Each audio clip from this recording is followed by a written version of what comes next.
प्रताप पागळे, किसन तांबे, संग्राम सोरटे, भरत पाटील गावडे, सुरेश देवकाते, शिवाजीराव टेंगळे, अशोक नवले, माझ्या बारामती तालुक्याच्या कानाकोपऱ्यातून आलेले सगळेच राष्ट्रवादी काँग्रेस पक्षाचे विविध संस्थांच्यावर काम करणारे आजी माजी पदाधिकारी, आज शिष्टमंडळाच्या रूपाने भेटायला आलेल्या सगळ्या आमच्या अंगणवाडीच्या भगिनी, तसंच इथं ज्यांचा सरपंच, उपसरपंच आणि ग्रामपंचायतीचे सदस्य म्हणून नवनिर्वाचित झाले ते सर्व नवनिर्वाचित सन्माननीय सरपंच, उपसरपंच, ग्रामपंचायतीचे सदस्य, त्यांना निवडून आणण्याच्या करता ज्यांनी कष्ट घेतले ते सगळे कार्यकर्ते, पत्रकार मित्र, बंधू भगिनींनो, तरुण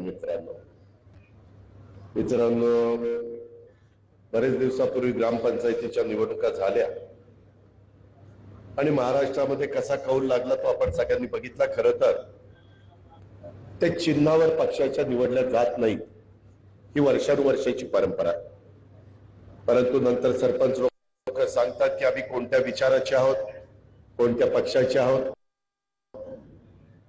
कोणत्या नेत्याच्या नेतृत्वाखाली काम करतोय आणि त्याच्यातून साधारण चित्र स्पष्ट होतं।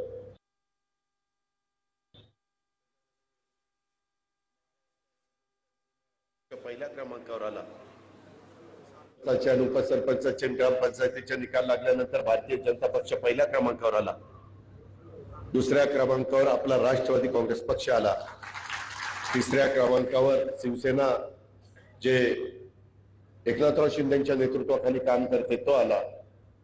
असे हे तीन पक्ष आले, बाकीचे सगळे त्याच्या मागे राहिले। आता मी सुरुवातीलाच सर्व माझ्या सरपंचाचं, उपसरपंचाचं, ग्रामपंचायतीच्या सन्माननीय सदस्यांचं मनापासून अभिनंदन करतो आणि आपल्या बारामती तालुक्याच्या सर्वांगीण विकासासाठी माझं सर्व नूतन बंधू भगिनींना, सदस्यांना सर्वतोपरी मदत राहील अशा प्रकारचा प्रयत्न मी आणि माझे सगळे सहकारी करतील अशा प्रकारची अपेक्षा देखील व्यक्त करतो। अडचणी अनेक असतात, महिलांना आपण संधी दिली, आता परवा आम्ही 4थं महिला धोरण आणलं, आपली आदिती तटकरे तिनंच ते आणलं, आम्ही कॅबिनेटला मान्यता दिली।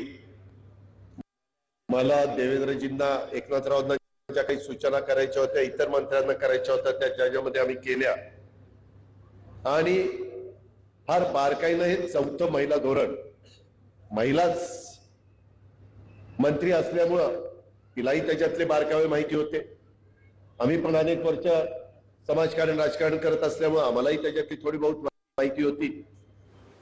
तुम्हाला लवकरच त्याच्यातले काही मी माहिती देतो की इथून पुढं अजित अनंतराव पवार असं नाव दिलं जायचं। कुठलंही जन्माला मूल आल्यानंतर त्या मुलाचं नाव, नंतर वडिलांचं नाव, नंतर आडनाव। आता आपण नवीन निर्णय घेतलेला आहे की इथून पुढं मुलाचं किंवा मुलीचं नाव, त्याच्यानंतर आईचं नाव, नंतर बापाचं नाव आणि नंतर आडनाव। कारण शेवटी महिला देखील समाजातला एक महत्त्वाचा घटक आहे। मी तर अर्थमंत्री या नात्याने एखादा तुम्हाला फ्लॅट घ्यायचा असेल तर पुरुषाला घ्यायचा असेल त्याच्या नावावर तर त्याला 6% टॅक्स असला, तर तुम्ही पुरुषांनी महिलेच्या नावावर ते घर घेतलं तर त्यांना 5% आम्ही टॅक्स लावतो, 1% सवलत आहे।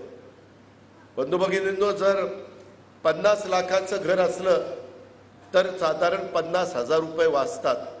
त्याच्यावर इथनं पुढं महिलांनी जर नवरोबा घर घ्यायला निघाले असतील तर सांगायचं की आपले पैसे वाचवायचेत ना आपल्याला, मग माझ्या नावाने घे, पैसे वाचतील आणि आपलं भलं होईल। अशा पद्धतीनं ह्या सगळ्या गोष्टी आहेत, खूप काही त्याच्यामध्ये। आज मला वेळ कमी आहे त्याच्यामुळे मी आता सांगत नाही, परंतु तुम्हाला टप्प्याटप्प्यामध्ये मी सगळी माहिती देण्याचा प्रयत्न हा निश्चितपणे त्या ठिकाणी करीन आणि तुम्हालाही त्याच्यातनं समाधान मिळेल। आज राज्यामध्ये वेगवेगळी परिस्थिती त्या ठिकाणी आहे, वेगवेगळे प्रश्न आहेत. काही समाजाला वाटतं की आम्हाला, मराठा समाजाला वाटतं आम्हाला आरक्षण मिळावं, धनगर समाजाला वाटतं आम्हाला आरक्षण मिळावं, ओबीसी समाजाला वाटतं की आरक्षण द्या परंतु आमच्या आरक्षणाला कुठेही धक्का लागून देऊ नका. आदिवासी समाजाचं म्हणणं तेच आहे की कुणाला आरक्षण द्यायचं ते द्या परंतु